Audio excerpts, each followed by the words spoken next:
Assalamualaikum warahmatullahi wabarakatuh. Berjumpa lagi dengan saya, Bapak Elpan, pada mata pelajaran informatika. Pada pertemuan kali ini, saya akan menyampaikan tentang capaian pembelajaran informatika di SMA, utamanya kelas 10. Tapi sebelum masuk ke materi apa saja yang akan Anda dapatkan pada mata pelajaran informatika ini, terlebih dahulu mungkin saya akan membahas apa itu mata pelajaran informatika.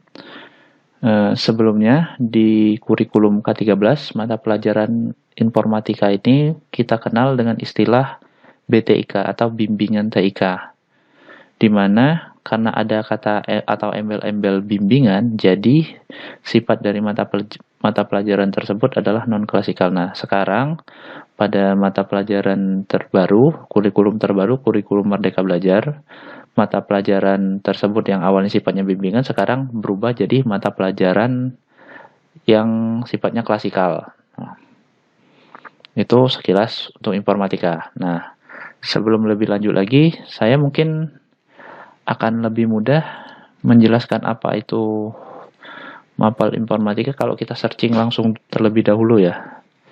Apa itu yang dimaksud dengan mapel informatika? Nah, sini saya ambil penjelasan dari Wikipedia saja.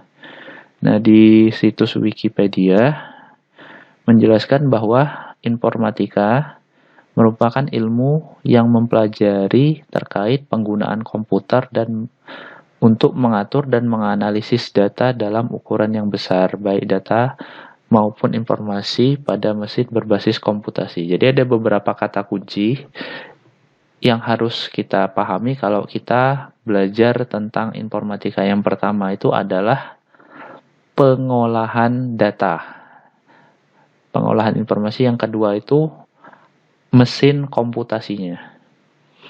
Oke. Nah, untuk lebih lengkap silakan di searching sendiri di sini. Nah, berkaitan dengan dua hal tersebut, maka di kurikulum Merdeka Belajar, materi informatika itu dijabarkan dalam bentuk beberapa capaian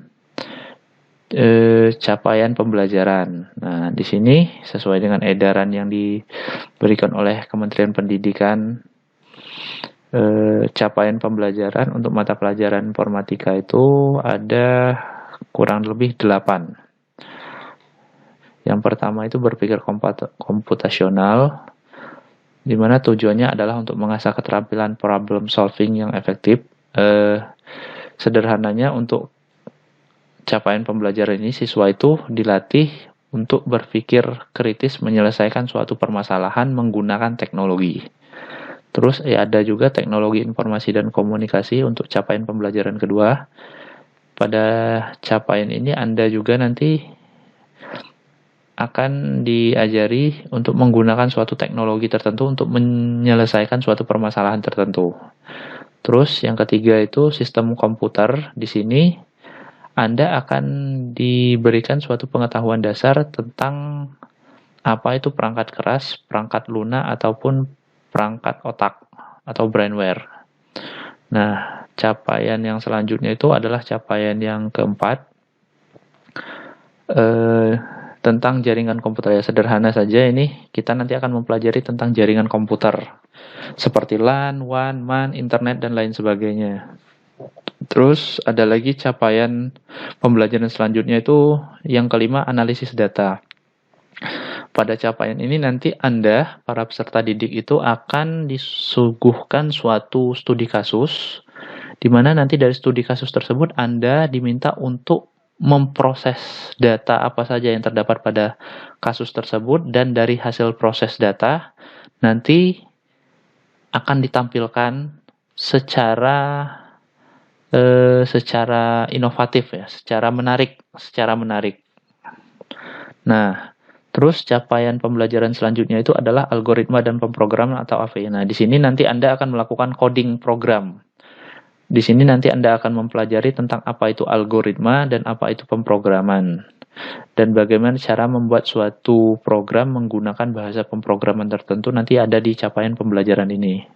Terus yang selanjutnya itu capaian pembelajaran selanjutnya adalah dampak sosial informatika. Nah, pada capaian pembelajaran ini, Anda nanti akan diberikan materi-materi apa saja yang berkaitan dengan dampak sosial dari ilmu informatika terhadap kehidupan sehari-hari. Nah, yang terakhir, praktik lintas bidang. Nah, di sini keterangannya seperti ini, tapi sederhananya nanti capaian pembelajaran ini tujuan akhirnya adalah membuat suatu proyek.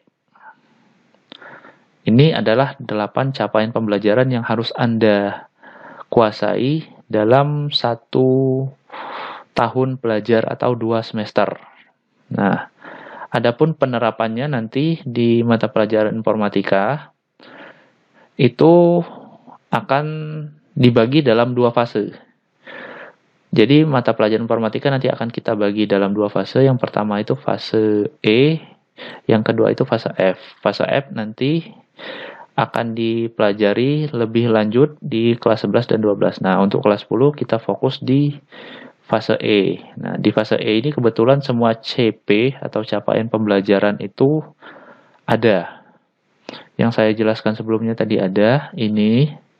Nah, di mana nanti pada pelaksanaannya materi apa saja yang akan kita pelajari di Mapel Informatika fase E untuk kelas 10 adalah sebagai berikut. Nah, untuk BK tadi apa? BK berpikir komputasi, nanti kita akan mempelajari tentang pengenalan algoritma. Apa itu algoritma? Cara membuat algoritma, terus menilai apakah suatu algoritma itu baik atau sudah efektif dan lain sebagainya, itu bagaimana nanti akan kita pelajari pada CP ini. Terus CP selanjutnya itu TIK. Nah, TIK ini nanti kita akan mempelajari tentang fitur Office. Office itu ya seperti MS Word, Excel, PowerPoint, namun pada level tingkat lanjut. Level tingkat lanjut itu nanti mungkin Anda tidak hanya sekedar menjelaskan tentang fitur-fitur dasar, tapi Anda dituntut untuk menyelesaikan suatu studi kasus tertentu.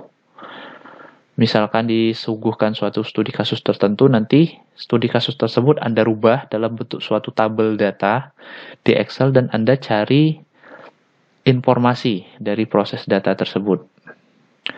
Ini hampir mirip seperti AD ya, tapi agak berbeda sedikit. Nah, CP yang selanjutnya SK. SK itu apa tadi? Saya lupa. SK sistem komputer. Nah, di capaian pembelajaran sistem komputer nanti Anda akan mengenal apa itu perangkat hardware, perangkat keras komputer, software, perangkat lunak komputer, dan brainware, perangkat otak. Terus untuk CP yang ketiga, JKI, jaringan komputer. Nah, di sini kita akan mempelajari tentang pengenalan dasar dari jaringan komputer. Bagaimana cara menghitung IP komputer, bagaimana cara menghubungkan satu komputer ke komputer yang lain, atau satu komputer ke jaringan server, atau satu komputer ke jaringan internet. Nanti di sini kita usahakan mungkin untuk praktik.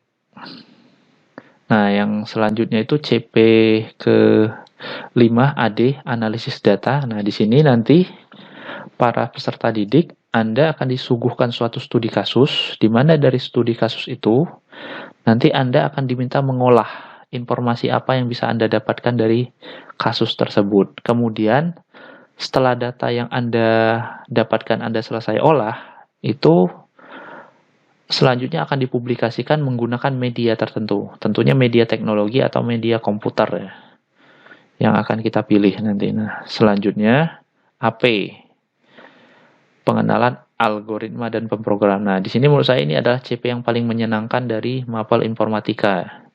Karena di sini nanti Anda akan mempelajari bahasa pemrograman komputer.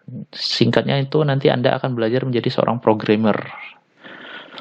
Jadi gimana caranya Anda menggunakan bahasa pemrograman tertentu untuk membuat suatu aplikasi tertentu yang bisa dijalankan. Baik itu dijalankan di komputer atau dijalankan di perangkat mobile. Nanti kita lihat kondisi.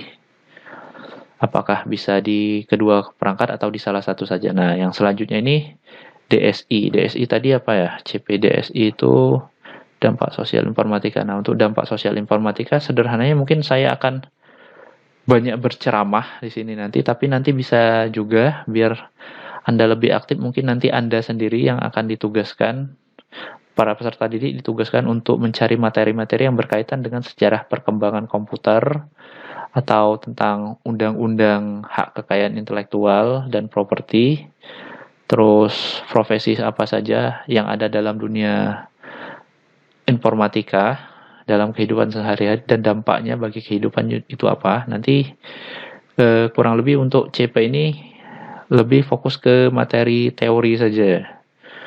Nah, yang selanjutnya itu PLB, tugas proyek informatika. Nah, di sini nanti Anda akan membuat proyek. Entah itu nanti proyeknya dikerjakan secara individu atau secara kelompok, nanti kita lihat kondisi. Oke, ini saja yang saya dapat sampaikan pada pertemuan kali ini. Jika ada yang ingin ditanyakan, silahkan disampaikan di kolom komentar. Untuk materi selanjutnya, itu juga sudah saya sediakan di bagian deskripsi. Sekian pertemuan singkat ini, saya akhiri dengan ucapan Assalamualaikum warahmatullahi wabarakatuh.